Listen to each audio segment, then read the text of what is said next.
I need to say this exactly the way it happened, because if I try to soften it, or rearrange it, or pretend it makes sense, then it becomes something else. A story. And this isn't a story. It's a report I was never allowed to file. My name doesn't matter anymore. My badge number won't help you. What matters is the harbor, Long Beach. The container yard stretching for miles, the cranes that look like skeletal animals at night, and the water beneath them, black, unmoving, patient. I was a Port Authority police diver for 12 years. I've recovered guns tossed after robberies. I pulled stolen vehicles from silt. I've helped bring families closure when the tide refused to give someone back. I know what the ocean sounds like when it shifts metal. I know the hollow thud of debris knocking against hull plating. And I know the difference between random noise and something that is tapping back. If you're new here, subscribe now, because once this starts making sense to you, you're going to want to hear the rest of it. And before we go any further, tell me where you're watching from. City, state, country. I want to know how far this account travels. I want to know how many miles of water sit between you and the port of Long Beach tonight. Because distance feels important now. This happened on a recovery dive logged as routine, a container lost during a winter storm. Manifest listed industrial compressors. Nothing living. Nothing perishable. Nothing that breathes. It had been underwater for months. That detail matters. Containers that sit that long don't make noise. They settle. They sink into silt. Barnacles take them. Fish claim the edges. The harbor forgets them. This one hadn't been forgotten. Sonar picked up something irregular along the hull panel. That's how they phrased it. Irregular. The supervisor said I'd confirm structural damage, attach a buoy line, and we'd schedule a crane lift.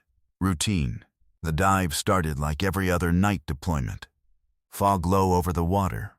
Yard lights diffused into halos. Cargo stacked like silent buildings. The smell of diesel and salt and rust. I remember thinking the harbor felt unusually still. Not quiet. Still. Not real. Real. Not real. I descended along the guideline and the world narrowed to the beam in front of me. Harbor dives are blind work. You move slow. You trust your training. You trust that whatever you touch won't move unexpectedly. The container came into view 10 minutes into the descent. It was angled slightly, half buried along one edge. Marine growth along the lower half, upper half, cleaner than it should have been. That's when I heard it. 3 knocks. Evenly spaced. Metal on metal. I stopped moving. Waited. Harbor debris shifts all the time. Current pushes scrap against surfaces. Old chains swing loose. I told myself that. I've told myself that 100 times since. 3 knocks. Pause. 3 knocks. If you're still listening, understand this. Underwater, sound doesn't behave the way you expect. It wraps around you. It comes from everywhere and nowhere. It vibrates through your bones. This didn't wrap. It came from one place. The container. And it wasn't random. If you think this is just another ocean horror story, you can click away now. But if you stay to the end. Because what happened next is the part I can't explain, and I've had years to try. Subscribe before you forget. It helps more than you think. And tell me in the comments, have you ever heard something that shouldn't have been there? Something that repeated? Something that felt aware? Because the tapping changed when I got closer. I moved within arm's reach of the side panel. The metal was cold even through my gloves.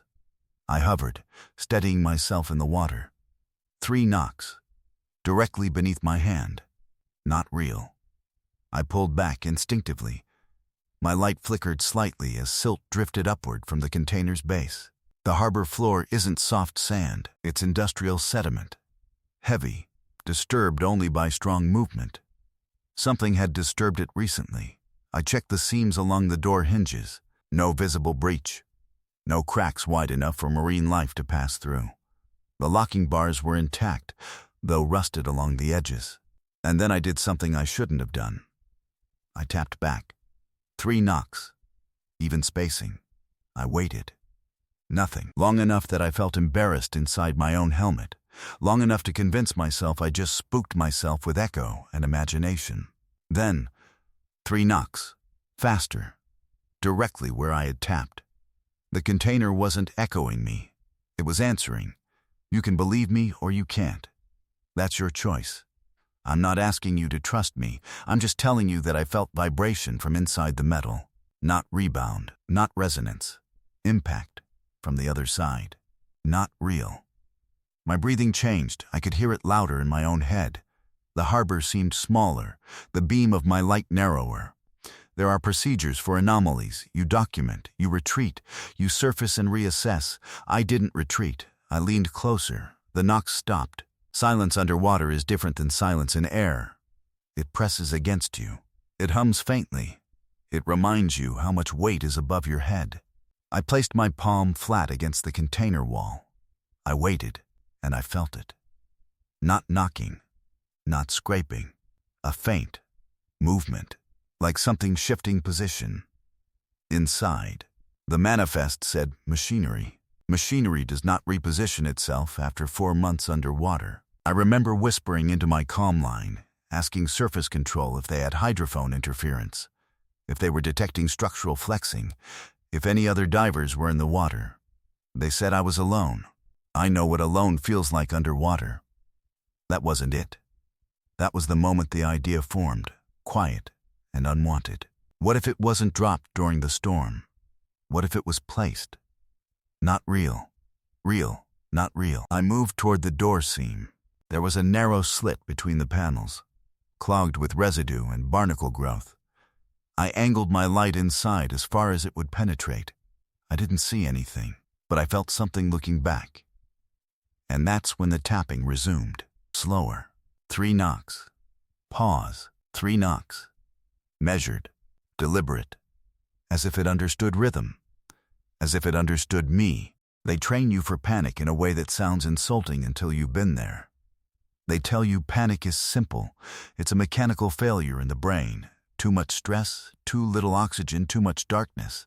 And suddenly the body decides it would rather drown than stay still. They train you to name what you feel. To label it and set it aside like an object. Cold. Pressure.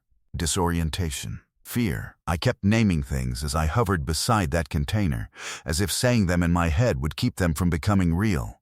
Fog above, silt below, steel beside me. 12 years diving.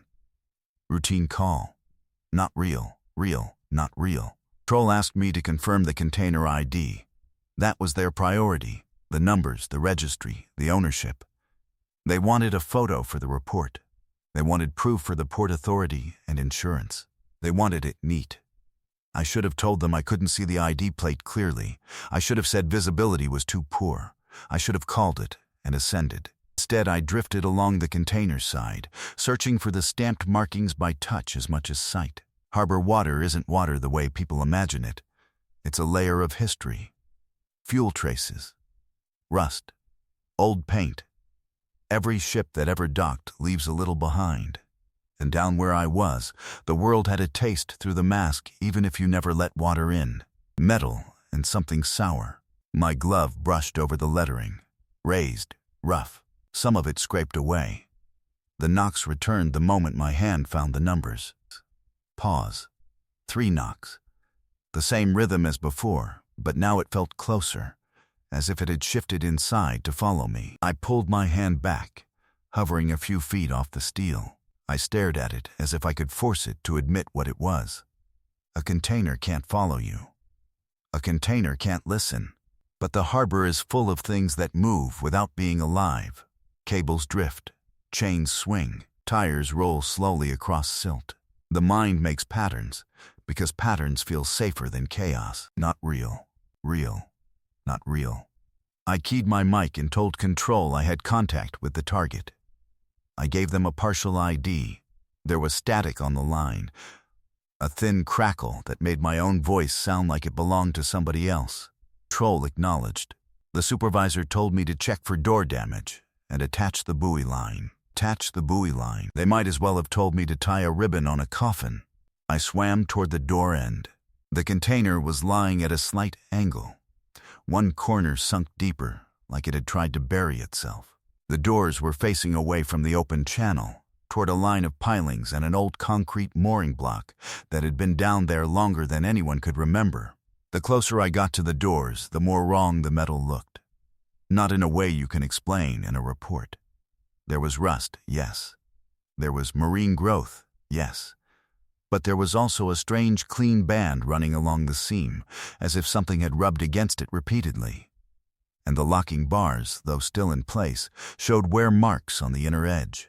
Wear marks. As if they'd been handled, as if someone had tried to open it. Underwater. My first thought was divers, unauthorized salvage, harbor rats with bolt cutters and bad ideas. It happens. People think containers are treasure chests. They don't understand that most of them hold boring industrial parts, and the ones that hold valuable goods are guarded like banks. But if someone had tried to open it, there would be tool scars, pry marks, damage around the latches. What I saw were scratches that looked small, parallel, repeated. My light caught them, and my stomach tightened in that slow, creeping way that has nothing to do with oxygen. I lifted my hand toward the seam. The tapping stopped. I waited. My glove hovered a few inches from the door. Nothing. And then something changed that had nothing to do with sound. The water around my wrist seemed to thicken. That's the only way to describe it. It was the sensation of moving through colder water, except my suit sensors didn't register a temperature drop. It was like pressure localized around my hand, like the harbor itself was leaning in to see what I would do. Not real. I touched the seam. The knocks began again, but not from deep inside the container, from the door, from just behind the seam, as if fingers, knuckles, something small and hard were tapping directly against the inner wall. Pause. 3 knocks. I recoiled so fast I stirred silt. The beam of my light flashed across the door and caught something lodged near the hinge. At first I thought it was plastic trash, a strip of packaging caught on a barnacle, but it didn't float. It was wedged, pressed into the crease like it had been intentionally pushed there. I moved closer again, slower this time, fighting the instinct to back away. It was a glow stick, a child's glow stick, the kind you get at summer fairs or baseball games. Thin, cheap, translucent. It shouldn't have been intact. It shouldn't have been anything but faded chemical residue after months underwater. But it was there. And it was faintly glowing, not bright, not like a toy swung in the dark, just a weak, sickly light, like the last ember of something that refused to go out. My throat tightened. I told myself it could have fallen in recently. It could have drifted down. It could have gotten caught in the hinge yesterday. Kids throw them all the time at the pier, at the edge of the water. Harbor currents carry junk in strange paths. But it was wedged too perfectly, like a marker, like someone wanted it noticed, not real. I reached for it. The moment my glove touched the glow stick, the tapping went frantic. Not 3 knocks, a flurry. Fast, uneven, desperate. The entire door vibrated beneath my palm. I yanked my hand back, glow stick still wedged, and my light shook with my movement. The frantic tapping continued for a few seconds, then stopped so abruptly it felt like my ears popped. Then Control's voice came through my calm. Not a question, not an instruction, just my name. The way someone says your name when they're checking if you're still there. I answered. Static. I answered again. Louder. Static. Then my own voice returned to me a second later, repeating my response in a tone that was almost right but not exactly mine. Someone else had learned how to say it and was practicing. My blood went cold despite the suit. I asked Control if they were doing comm tests, if there was interference. A pause. Then the supervisor responded, but his words were slightly delayed, like he was hearing me late. He told me to proceed. Proceed. That's when I looked at my gauges. Everything read normal except one thing I didn't check often because it was redundant. The biometrics feed, heart rate, oxygen saturation. It wasn't that the numbers were wrong, it was that the line had flattened, not dropping. Flat, as if the sensor had lost connection, or as if I wasn't registering. My breathing sped up. I forced it slow again, counting each exhale. Not real. Real. Not real. I told myself it was a malfunction. Harbor dives chew through equipment. Saltwater finds seams. You don't go down there expecting perfection. But then Control said something that didn't belong in any routine dive. They told me my heart rate wasn't showing on their monitor. They asked me if I was conscious. I didn't understand at first. I was answering them. I was thinking. I was hovering in cold water, staring at a container door. Of course I was conscious. I told them I was fine. Static. Then my own words echoed back again, slightly warped. A fraction slower, like a tape played at the wrong speed. And while my voice returned to me, I felt the tapping begin again. Slow. 3 knocks. Pause. 3 knocks. It had returned to rhythm, as if it didn't want Control to hear panic. As if it wanted me calm. As if it wanted me to stay. I backed away from the container, pulling against my tether line. The silt settled slowly, like a curtain lowering. My light beam narrowed in the haze. That's when I noticed the clean band along the seam wasn't just wear. It was a line. A shallow groove that ran across the door, then continued along the side wall. A path. Like something had been dragged along the container repeatedly, back and forth, always returning to the door. Like pacing, not real. My mind did what it always does when it's trying to survive. It searched for a professional explanation. Unauthorized entry attempt. Vandalism. Smuggling. Someone using the container as a cache. Someone hiding evidence. Someone down there before me. But the glow stick. The tapping. The echo of my voice. The flat biometrics. Those didn't fit any report template. I pulled the buoy line from my kit, but my hands felt clumsy. The simple act of clipping a line to the container corner became difficult because I couldn't stop staring at the door seam. I didn't want to turn my back on it because I had the sensation, irrational and persistent, that if I did, the door would open and something would come out. I should have left. That's the sentence that repeats in my head now, over and over, like the harbor repeating its own rhythm against steel. I should have left. The buoy line was half secured to the container's corner bracket when the knocking changed again. It didn't speed up. It didn't grow louder. It moved. 3 knocks, but not from the door this time.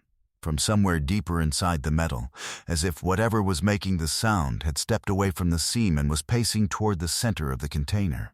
I froze, still gripping the line.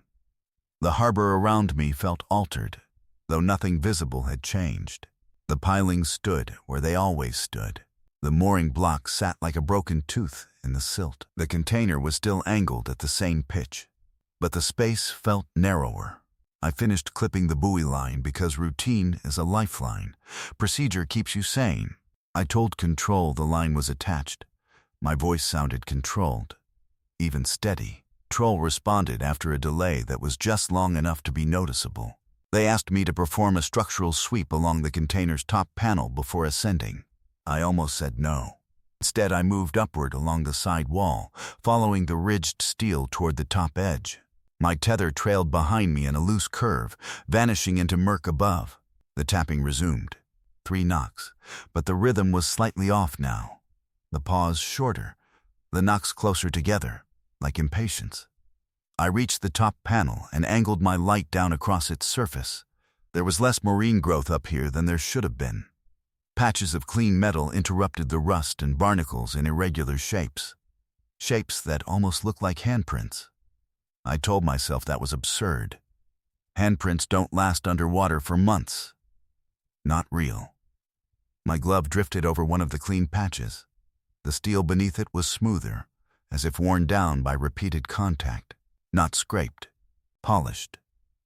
From inside, the tapping stopped again. Silence expanded outward from the container, pressing against my helmet. My own breathing sounded too loud in comparison. I tried to slow it. That's when I noticed the first contradiction. The container's tilt. When I descended, the lower left corner had been buried deeper than the right. I was certain of it. I remember adjusting my approach angle because of it. Now the tilt was reversed, subtle, only a few degrees. But wrong. I told myself I was misremembering orientation. Underwater perspective shifts easily. The mind adjusts without asking permission. Still, I drifted down along the opposite side to confirm. The silt patterns had changed. There were fresh disturbances along what had been the higher edge, silt displaced in a crescent shape, like something had pressed downward recently. The container hadn't just settled differently. It had moved. Not real. Real. Not real. I checked my depth gauge. Unchanged. I checked my tether. Tote, but not pulled. The container was nearly 30 feet long, too heavy to shift on its own without a strong current. And there had been no surge, no passing vessel large enough to send a wake this deep. The tapping began again. 3 knocks. Pause. 3 knocks. This time it came from above me, from the top panel, as if whatever was inside had climbed. My throat tightened. There are stories among harbor divers, old ones, about containers used for smuggling that weren't always inspected properly, about things sealed inside during storms, about paperwork mistakes that became permanent. Most of them are exaggerations, most of them. I hovered mid-water, light trained on the upper seam. A thin line had appeared along the door edge that hadn't been visible before. A darker line against rust, a gap, barely noticeable, but wider than it had been. The locking bars were still in place, but the door had shifted. 3 knocks, closer together, impatient. Not real. Real. Not real. I keyed my mic again and asked control to confirm that no salvage crew had attempted entry prior to this dive. Static. Then my supervisor's voice, but distorted at the edges, as if spoken through water instead of air. He said no prior entry was logged. That word felt hollow, because as he said it, my own voice echoed back in my helmet again, repeating the question I had just asked, but slightly slow, as if something else was speaking through my channel. I turned slowly in the water, scanning the darkness beyond my light's reach. Nothing. But the darkness didn't feel empty. It felt occupied. That's when the glow stick brightened. It had been faint, almost extinguished. Now it pulsed softly, a sickly green illumination leaking from the hinge area. Not enough to light the harbor floor, just enough to be undeniable. I moved closer despite every instinct. My light beam met the faint glow and reflected off something inside the seam. Moisture. Movement. The tapping ceased completely. I reached toward the door again, this time bracing my other hand against the container's side for balance. The steel felt warmer. That was impossible. Water temperature at depth doesn't fluctuate in isolated pockets, but the metal beneath my glove felt not warm exactly, less cold. It wasn't fully part of the harbor anymore. Not real. I pressed my helmet closer to the seam, angling the light to peer through the narrow gap. For a moment I saw nothing but darkness. Then I saw something shift. Not a shape I could define. Not a face, just an absence of darkness within darkness, sliding slowly across the interior space, as if the container were larger inside than it should be. I jerked back, heart hammering. Control asked if I was experiencing difficulty. Their voices overlapped briefly, like 2 transmissions crossing. One told me to ascend. The other told me to open the door. Both in the same tone, both familiar. I demanded clarification. Silence. Then my own voice again, repeating the word open. But I hadn't said that. Not real. Real. Not real. The glow stick pulsed brighter. The door shifted another fraction. The locking bars trembled, though no current touched them. 3 knocks. But this time they didn't come from inside. They came from behind me. I spun in the water, light slicing through silt and shadow. The second container hadn't been there before. I am certain of that. When I descended, there had been one. Now, several yards behind me, partially obscured by murk, was another container lying parallel to the first. Identical size, identical angle, identical wear. And from that second container came 3 measured knocks. Pause. 3 knocks. The first container remained silent. The glow stick's light dimmed slightly, as if satisfied. Not real. Real. Not real. I checked my orientation. I checked my compass. I turned in a slow circle. 2 containers, both resting on the harbor floor. only one listed in the dive briefing. My breathing grew uneven again. Control's voice returned, clearer now. They asked why I was stationary. They said sonar showed only one container. I told them there were two. Silence stretched. Then they repeated that sonar showed one object. One. But I could see both. I drifted slowly toward the second container, unable to stop myself. My tether line brushed against something as I moved. Not silt, not debris. It was wrapped around the corner bracket of the second container. The tether had not been long enough to reach that far when I first descended. Not real. Real. Not real. I looked back at the original container. It seemed farther away now, as if the distance between them had increased. Or as if I had moved deeper than I realized. 3 knocks from the second container. Closer. More deliberate. I hovered between them, suspended in water that no longer felt like harbor, but like something enclosed. 2 steel boxes. Both silent except for that rhythm. One of them had my buoy line attached. The other had my tether brushing its edge. And I couldn't remember securing the buoy to the first anymore. The memory felt thin. Unreliable. Like something rewritten, not real. I told Control again that there were 2 containers. I said it's the way you speak to someone who might think you're confused. They repeated that sonar showed one object at my coordinates. One mass consistent with a 40-foot container. Nothing else in proximity. I turned my light back toward the first container, the one with the glow stick wedged in its hinge. It was there. I turned my light toward the second. It was also there, both visible, both real, not real, real, not real. I asked Control to confirm my tether length. They gave me the measurement, standard issue, enough to reach the reported depth with slack for maneuvering. I looked down at the tether trailing from my harness. It split. Just slightly. Not physically split into 2 ropes, but it curved in 2 directions at once before disappearing into murk, as if the water couldn't decide which path it had taken. I blinked hard inside my mask. When I focused again, it was a single line. My breathing sounded too loud. 3 knocks. From the second container now. Pause. 3 knocks. The rhythm was steady. Confident. The first container remained silent. The glow stick dim but present. I forced myself to think procedurally.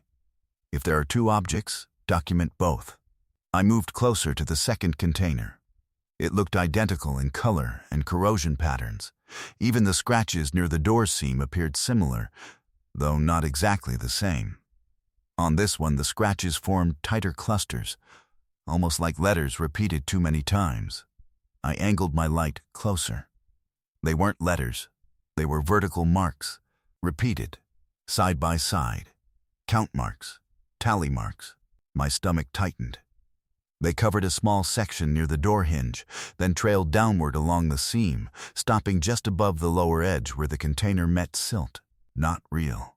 I reached out and touched the steel. The metal vibrated faintly under my glove, not from impact, from something like breathing.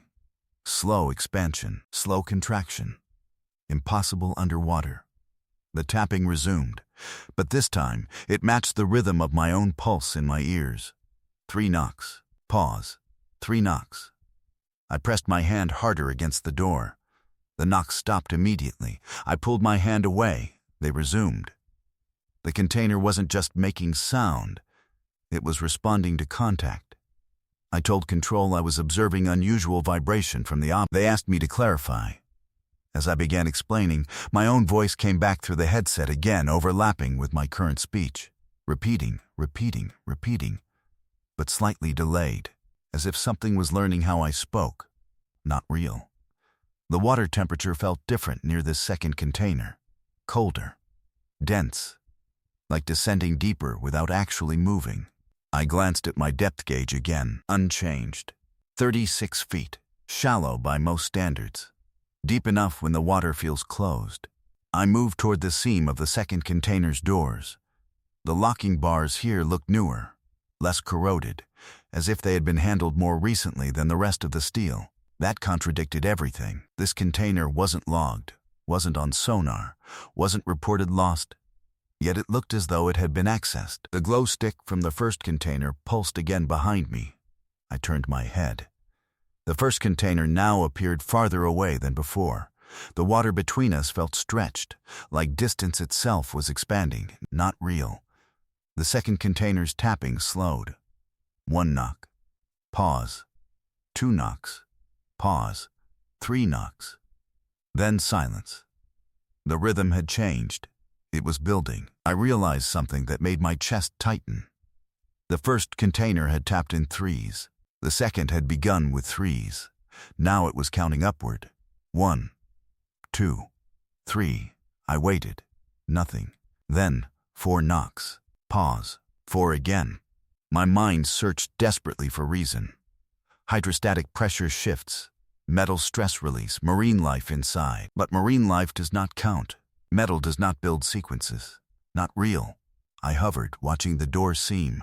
The gap widened by a fraction. I could see darkness inside, deeper than it should be. The interior of a container is not infinite. It is 40 feet long, 8 feet wide, 8.5 feet tall. I've inspected them before on land. This seam suggested depth without end. My radio crackled again. Control asked why my biometrics were still not registering. They said my heart rate feed had been flat since initial contact. I touched my chest through the suit instinctively. I could feel my heart pounding. Hard. Fast. I told them their sensor must be malfunctioning. There was a pause. Then the supervisor asked a question that made the harbor feel suddenly smaller. He asked if I was still in the water. Not real. I answered yes, static. Then my own voice again, answering yes a second later. Slightly wrong in tone, slightly flatter, like it had no breath behind it. I looked back toward the first container. It was gone. The glow stick light vanished with it. Only 1 container remained in front of me now, the second one. The one with tally marks, the one that counted. I spun in a slow circle. The harbor floor stretched empty in every direction except for the single steel box resting in silt. My buoy line, which I had clipped to the first container, now attached to this one. My tether line trailed directly to its corner. There had never been 2. Not real. Real. Not real. I checked my compass. It spun briefly before settling, then spun again. I told myself this was stress, oxygen narcosis. But at this depth, that wasn't plausible. I was trained for deeper, calmer, worse conditions. The container door creaked underwater, without sound, just a visible shift. The seam widened enough to let a thin stream of darker water pour out. Not silt, not debris, just darkness moving through darkness. And as it did, the tapping resumed. 5 knocks. Pause. 5 knocks. It had progressed. 1, 2, 3, 4, 5. And I understood without wanting to. It wasn't counting randomly, it was counting me. Time underwater. Minutes since contact. Breaths, heartbeats. Something measurable, something finite. Not real, not real. I backed away slowly, but the water felt thicker now, resisting my movement. The container seemed closer no matter how far I drifted. The tally marks near the hinge caught my light again. I leaned closer to inspect them. They weren't simple vertical lines. They were names, scratched repeatedly, layered over each other until they blurred. Names worn down by repetition. I couldn't read them clearly. But I could make out one. Mine. Scratched into the steel, repeated. Over and over, not real. My breathing became shallow. I tried to ascend. My tether pulled tight immediately. I hadn't moved far enough for that. I looked up. Instead of the faint glow of harbor lights filtering down, I saw only darkness. No surface shimmer. No distant illumination. Just black. The tapping continued. 6 knocks. Pause. 6 knocks. It was still counting. 6 knocks. Pause. 6 knocks. The rhythm was steady, patient, not frantic, not desperate, as if there was no urgency left, as if whatever was inside the container understood that I was not going anywhere. I pulled upward again, harder this time. My tether remained taut. It felt less like a rope and more like a thread stitched into the container itself. I followed it down with my light. The line did not lead to my harness. It vanished directly into the seam of the door. Not real. I grabbed at my chest, searching for the connection point. My harness was intact. The tether clipped exactly where it should be. But the line that stretched toward the container did not match the angle of the one attached to me. For a moment, both existed. Then, only the one disappearing into steel. My breathing sounded distant in my own head now, as if I were hearing it from somewhere outside my body. Troll's voice returned. Faint. They were calling my name again, asking me to confirm ascent. I answered that I was attempting to ascend. There was a long silence. Then my supervisor said something that did not belong in any dive protocol. He said they had already recovered my line. Not real. I asked what he meant. He repeated it. They had hauled up my tether 5 minutes ago. It had been cut clean. There was no diver attached to it. My mind rejected the words before they finished forming. I was in the water. I could feel the pressure, the weight, the resistance. But when I looked down again, my harness felt lighter. The tension against my waist was gone. The tether line leading to the container seemed thinner now, almost translucent. The container door shifted wider, the seam opening just enough to reveal depth where there should have been wall. The tapping resumed. 7 knocks. Pause. 7 knocks. It had not skipped. It had not miscounted.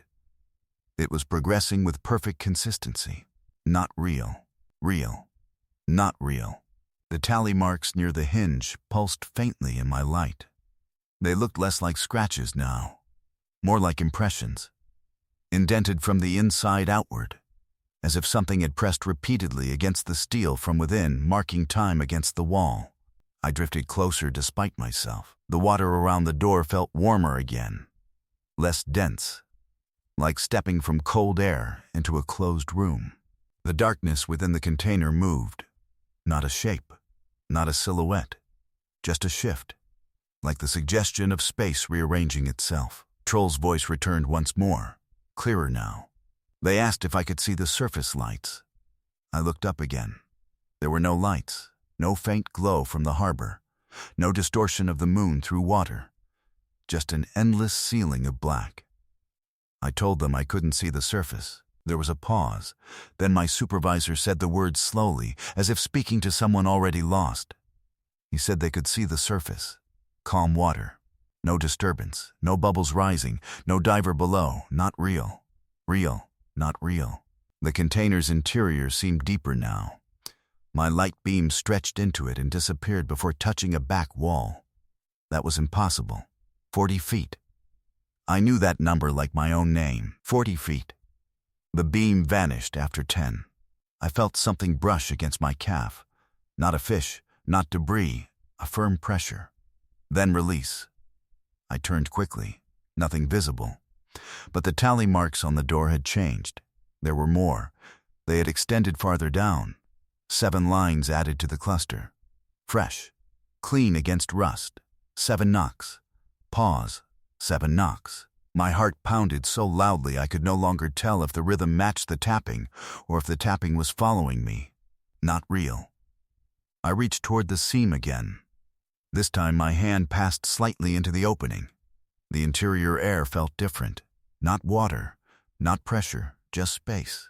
The moment my glove crossed the threshold, the tapping stopped entirely. Silence. Total. Even my breathing seemed muted. The darkness inside pressed outward, wrapping around my wrist. Not pulling, not grabbing, just present. I tried to withdraw my hand. Resistance. Not physical, not something gripping, more like hesitation in the air itself, as if the container did not want to let go. Troll's voice came through, one last time. They said my dive timer had reached 0, that there had been no oxygen reading for several minutes. I looked at my gauge. It showed full. Untouched. Untouched. Not real. Real. Not real. The container door opened another inch, enough for my light to spill fully inside. The beam did not strike a back wall. It did not reveal machinery. It revealed another door. Identical. 40 feet deeper, with tally marks near its hinge. And from beyond that second door came... Pause. 8 knocks. The sequence had moved forward. I pulled my hand free at last. The resistance vanished instantly. The water around me felt thin again, cold, harsh. The container door remained slightly open. The second door inside it stood closed, waiting. 8 knocks. Pause. 8 knocks. I realized then that the sequence was not counting up. It was counting down. Because somewhere behind memory, behind fear, I knew how long I had been below. I knew the standard safe duration for a dive like this. I knew the number. And it was getting smaller. Not real. My breathing steadied unexpectedly. Calm replaced panic in a way that frightened me more than fear had. I drifted backwards slowly. The container did not move. It did not follow. It simply remained. Door ajar. Darkness layered within darkness. 8 knocks. Pause. 8 knocks. I tried to turn toward where the harbor lights should be. But there was no orientation left. Only black water and a single steel box resting in silt. I understood something without wanting to. There had never been a second container. There had never been a glow stick. There had never been 2 directions for the tether. There had only been this one. Waiting. Not real. Real. Not real. The tapping shifted again. Pause. 9 knocks. And this time the second door inside the first began to open. Pause. 9 knocks. The second door inside the container opened slowly, not outward, not inward in any direction that made sense. It parted like a seam in fabric, like the steel had been folded and unfolded too many times and no longer remembered which way it was meant to bend. There was no rush of water, no collapse, just a widening. The darkness behind it was not black. It was absence, a depth that swallowed the beam of my light completely. I hovered in front of it, unable to move forward, unable to move back. Not real. My breathing had grown quiet, not calm, quiet, like it no longer belonged to me. The tally marks near the hinge continued to shift subtly. I could see faint new impressions forming beneath the older scratches, layered, compressed, as if time itself were being recorded in steel. Control's voice did not return. The harbor did not exist anymore. There was only the container. And the counting. 10 knocks. Pause. 10 knocks. The numbers settled into me with a cold clarity. 10 minutes. 10 units. 10 chances. I tried to recall the dive briefing exactly as it had been given. Winter storm. Lost container. Industrial compressors. Routine inspection. I replayed it in my mind, searching for inconsistencies. The supervisor's tone had been flat. Standard. But had he said compressors? Or had I filled that detail in myself? Not real. I drifted slightly closer to the opening without intending to. The water in front of the container felt thinner the closer I got, as if I were leaving water and entering something else. The edges of the steel frame blurred, not from silt, from something like distance bending. Inside the second doorway, I began to see shapes, not distinct forms. Impressions. Outlines that resembled containers stacked inside each other endlessly, a corridor of steel boxes stretching downward beyond what geometry should allow, each one with a door, each door slightly ajar, each hinge marked. The tapping did not echo anymore. It came from all of them at once. 10 knocks. Pause. 10 knocks. I turned, trying to reorient myself to the harbor floor. The silt was gone. The mooring block gone, the pilings gone. There was no floor beneath me. Only suspension in a space that felt both vast and sealed. My tether line no longer existed. My harness felt weightless. I looked down at my own hands. They seemed slightly translucent at the edges, as if the water were passing through them rather than around them. Not real, real, not real. I forced myself to think like an officer. Document, observe, report. The inner door had opened enough to reveal another layer. Beyond the second container door was a third, and beyond that, a fourth, each slightly smaller, each marked. The tally marks on the outermost door shifted again. 11 knocks. Pause. 11 knocks. I counted silently with it. 1, 2, 3. The rhythm was precise, deliberate. My dive computer should have been alarming by now. It remained silent. I checked the display. The timer had stopped, frozen at a number I did not remember starting with. My oxygen gauge flickered briefly, then steadied at not real. I tried to ascend once more. There was no resistance, but there was also no upward movement. It felt like running in a dream, motion without change. The second door inside the first container opened wider. Something shifted behind it. Not moving toward me, not retreating, just adjusting position, like something settling more comfortably. The tally marks on the outer door began to blur, merging into vertical streaks that looked less like counting and more like bars, as if the container were not a box, but a cell. I understood then that the counting was not marking time underwater. It was marking occupancy. Each sequence a presence, each number a person. Not real. Real. Not real. 12 knocks. Pause. 12 knocks. The water around my helmet felt tight. I could no longer feel temperature. Only pressure. A steady inward push. The corridor of containers inside the first seemed to lengthen as I watched. Infinite repetitions of steel and shadow. Some doors closed, some slightly open, some wide enough to reveal faint impressions of movement within. I saw shapes pressed against the inner walls of one of them. Flat, distorted, like something trying to become two-dimensional. I blinked and they were gone. Not real. I spoke my name aloud. It sounded wrong. Like a borrowed word. The tally marks nearest me deepened. My name appeared again beneath them, scratched from the inside. Repeated, layered over itself until it was unreadable. Pause. 13 knocks. The number settled into me with a certainty I could not ignore. I was not being counted down. I was being counted in. The realization did not bring panic. It brought stillness, as if something had aligned, as if the container had always contained space for me. The outer door creaked another inch. The darkness inside pulsed once, faintly, like a slow heartbeat, and from deep within the endless corridor of nested containers, I heard something else. Not tapping, breathing, layered, multiple, steady, matching. Not real. I drifted forward without deciding to. My light no longer illuminated anything. It simply disappeared into the layered black. The water around me thinned further. My suit felt lighter. My body felt less defined. 14 knocks. Pause. 14 knocks. I knew then that when the sequence reached a certain number, something would change. Not violently, not dramatically, just a shift, like a door closing quietly behind someone. The corridor inside the container seemed to tilt slightly, aligning itself with my orientation, inviting. No force, no pull, just inevitability. The outer harbor, whatever remained of it, had dissolved completely. There was no sense of surface, no sense of depth, only repetition. Steel within steel, door within door, name beneath name. Pause. 14 knocks. I realized I could no longer feel my heartbeat. Pause. 14 knocks. I waited for the next number. For 15. For some final escalation. But the rhythm did not increase immediately.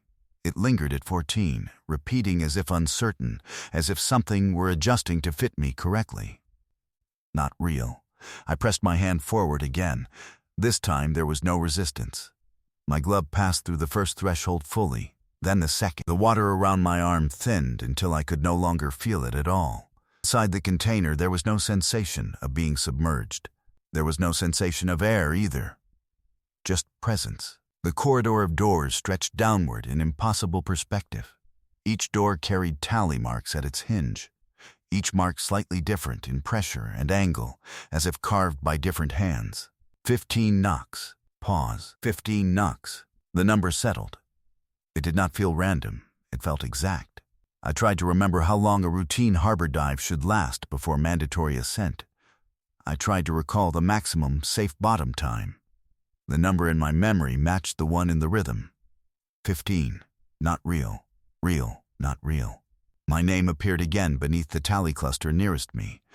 This time it was not scratched over itself. It was clear, singular, placed beneath the others like a final entry. The outer harbor had fully vanished now. There was no sense of being underwater at all. No silt, no cold, no tether. Only steel walls and doors nested infinitely inside one another. The breathing sound deep within the corridor grew clearer. Not loud, just layered. Slow inhalations overlapping, exhalations without direction. It did not feel hostile. It felt occupied. Pause. 16 knocks. The number shifted again. Beyond the first inner door, I saw something change. One of the deeper containers in the corridor opened slightly wider. Within it, I saw a silhouette pressed against the inside wall. Flat, distorted, as if the space had compressed it into a surface. The shape did not move toward me. It did not retreat. It simply existed. And then I understood what the tally marks represented. Occupants. Each sequence marking an arrival. Each name pressed into steel from within, not real. I tried to speak again. No sound left my mouth. My breath felt detached from me. The sensation of a heartbeat was gone entirely. Pause. 16 knocks. The corridor shifted subtly, aligning so that the nearest inner door now stood directly in front of me, centered, waiting. Its hinge bore tally marks identical to those on the outermost door. Its surface was smooth except for a faint indentation at chest height. The shape of a person standing against it from the inside. I drifted closer. The indentation deepened as I approached, as if making space. Not real. Real, not real. The rhythm slowed. 17 knocks. Pause. 17 knocks. The number did not feel like time anymore. It felt like depth. Layers, positions in a sequence. The breathing sound intensified slightly, still layered, still synchronized. I recognized something in it: cadence. The pattern of divers regulating breath under stress, steady, measured, practiced. The corridor was not empty. It was filled with repetition, with routines, with arrivals. 17 knocks. Pause. 17 knocks. I reached toward the inner door. My glove passed through its surface without resistance. There was no metal barrier anymore, only a thin membrane of darkness that parted easily. Beyond it was another container, and another, each slightly smaller, each with a door ajar, each marked. The sense of scale dissolved entirely. There was no bottom, no end, only sequence, only counting. Pause. 18 knocks. The outermost door behind me shifted. I did not turn, but I felt it, closing, slowly. Not sealing, just narrowing. Not real. I tried to move backward. There was no backward, only forward into repetition. The indentation in the nearest inner door now matched my outline precisely. Helmet shape, shoulders, arms at sides. I understood what would happen without wanting to understand. Occupancy was not forced. It was accepted. Pause. 18 knocks. The breathing around me aligned with my own, though I could no longer tell which was mine. The tally marks on the nearest hinge deepened again. One more vertical line appeared. Fresh, clean. The corridor shifted once more. A door somewhere far within closed softly. Not slammed, not locked, just shut. The rhythm reached 19. Pause. 19, and then it stopped. No escalation, no final crescendo, just absence of counting. Silence layered over silence. The indentation in the door before me warmed slightly, inviting. The outer door behind me narrowed further. There was no fear left in the moment, only recognition. Not real. Real, not real. I placed my hand against the indentation. The surface yielded, not inward, but around, folding gently, conforming. The corridor dimmed. The nested doors aligned into a single vertical seam. The breathing layered deeper, then steadied. The tally marks nearest me blurred into vertical bars. My name beneath them softened, faded, pressed flat. And somewhere above, or below, or nowhere at all, I thought I heard the harbor again. Faint, distant, unreachable. The seam before me opened just enough. I do not remember stepping through. I do not remember the moment of contact, only the sensation of narrowing, like the world reducing itself to the width of a door seam. The corridor of containers folded inward until there was only one surface in front of me. Steel without rust, smooth, unmarked. For a moment, I believed I had surfaced. There was light. Not harbor light, not moonlight, just a thin gray wash without direction. I was not floating, standing upright in a space that felt both enclosed and endless. There were walls, there was a ceiling, there was a door. Not real, not real. The door in front of me bore tally marks near the hinge. Hundreds. Layered over one another so deeply they had carved grooves into the metal. Beneath them, faint impressions of names, some partial, some complete, some scratched so hard they had dented through. I searched for mine. I found it, not scratched, pressed, indented from the inside outward. I turned slowly. Behind me was another door, and behind that, another. A corridor stretching in both directions. Every door marked, every hinge worn smooth, every surface faintly curved inward at chest height, as if something had leaned against it for a very long time. There was no sound of water, no pressure, no regulator, no tether, only breath. Layered, steady, not real. I walked to the nearest door and pressed my palm against it. It was warm, warmer than steel should ever be. The indentation matched my hand precisely. I understood then that the container was not beneath the harbor. It was beneath something else. Beneath forgetting. Each door a depth, each tally a presence, each name a record that did not exist anywhere above. I tried to recall the Port Authority yard, the cranes, the fog, the briefing, the supervisor's voice. They felt distant, as if remembered from someone else's life, not real. The door across from me shifted slightly. From the other side, 3 knocks. Pause, 3 knocks. The rhythm returned to its original form. Not counting, calling, I stepped back. The corridor extended further than I could see, doors repeating into gray distance, some slightly open, some sealed, all waiting. 3 knocks, pause, 3 knocks. It came from multiple directions now, layered, not loud, just present. I realized the rhythm was not for me. It was for whoever was approaching next. Above. Somewhere above. In water that felt normal. In a harbor that still existed. A routine dive. A lost container. An irregular sonar reading. Not real. The breath layered around me shifted. One pattern separated from the others. Familiar. Measured. Practiced. A diver's breath. New. The tally marks near the farthest visible door deepened. A fresh vertical line pressed into steel. I understood then that time above continues. Reports are written. Equipment is logged. Lines are hauled up. Statements are given. And somewhere in those statements, there is a gap. A missing minute. A cut tether. A dive that does not reconcile. Pause. 3 knocks. The corridor dimmed slightly. The door in front of me narrowed, not closing fully. Just enough to remind me that space here is borrowed. If you have listened this far, stay with me a little longer. Because the harbor still breathes, the containers still shift during storms, and sometimes sonar reports something irregular. If you ever stand at the edge of Long Beach at night and look across the water, remember that distance is not protection. Tell me in the comments where you're watching from. City, state, country. How far are you from the ocean right now? And if you work near water, if you dive, if you inspect, if you recover things that were meant to stay buried, subscribe before you leave. Because this was only one account. There are others. 3 knocks. Pause. 3 knocks. The door in front of me moves slightly, just enough for a seam of darker gray to appear. And from beyond it, not real, not real.